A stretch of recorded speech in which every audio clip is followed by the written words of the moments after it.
mga yan? Dahil yan sa speech mo kahapon. Grabe, ang dami talaga nagpapadala ng pagbati sa'yo. Pati nga yung Congress inbox na puno ng congratulatory messages. Wow, ang galing talaga ng sinabi mo sa TV program. Ganun ba? Sinabi ko lang naman ang nasa isip ko eh. At tamang ginawa mong yun, Maureen. Yun ang maganda dahil totoo sa puso mo ang mga sinabi mo. And you know what, Maureen? May gumawa pa ng fanpage mo sa internet. May fanpage na ako? At gamit pa yung title ng children's program mo dati. Ah, sige, patingin nga. Oh, aba, oo nga. Congresswoman, sa tingin mo ba children's show lang ang Congress, ha? Ha? Oh, what do you mean? Ngayon pa lang tapos ng political career mo. Sumunod ka sa office ni Chairman.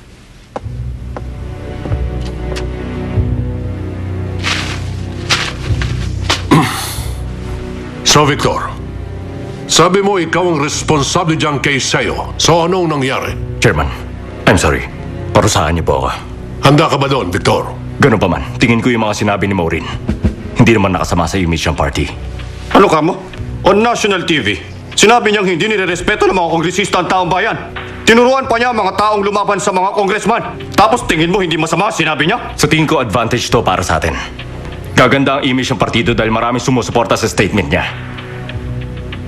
Pag pinarusahan siya ng party, baka hindi yung maging popular sa tao at lalo pang bumagsak ang trust rating natin. Narito ang magaling yung Congresswoman.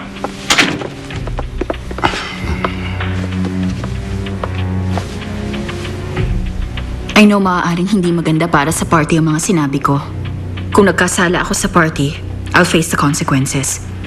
Only that, I strongly believe wala akong sinabing masama o nakasira.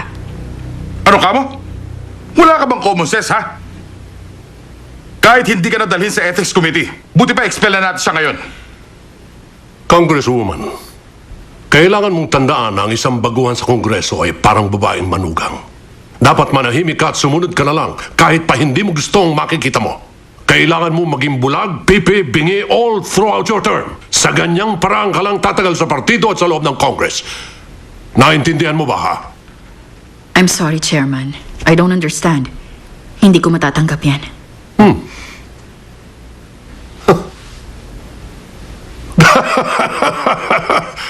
Gusto ko ang honesty mo, ha? Congresswoman, you're an asset to the party. Be our spokeswoman. I'm sorry. Di ba dati kang nasa media profession? Ikaw ang mag-articulate ng party slogan for clean politics.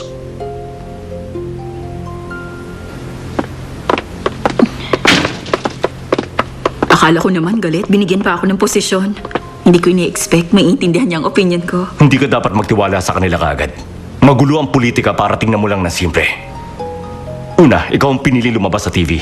Tapos spokeswoman ng party. Malamang may plano si Congressman Lee. Anong plano?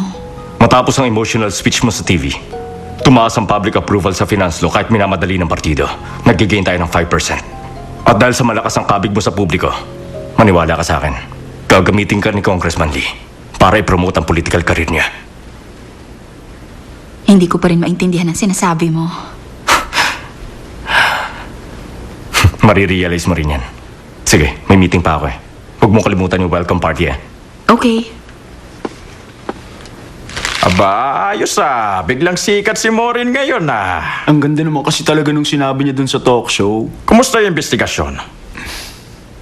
Kung wala kang matibay na ebidensya, pwede na lang nating isara yan. Hindi naman ako magagalit eh. Sorry, Director, pero may prima facie evidence akong nakuha. Sigurado ka ba dyan? May mga nabungkal ako tungkol sa secret funds ni Chairman. Anong sabi mo?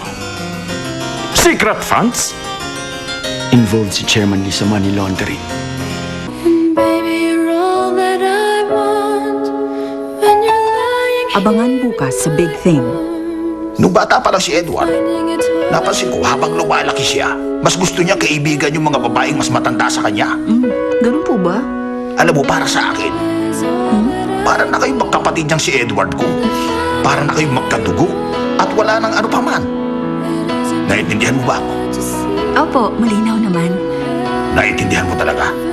Nagsiselos ka ba sa kanya? Pwede. Gwapo naman siya, mayaman at magandang educational background.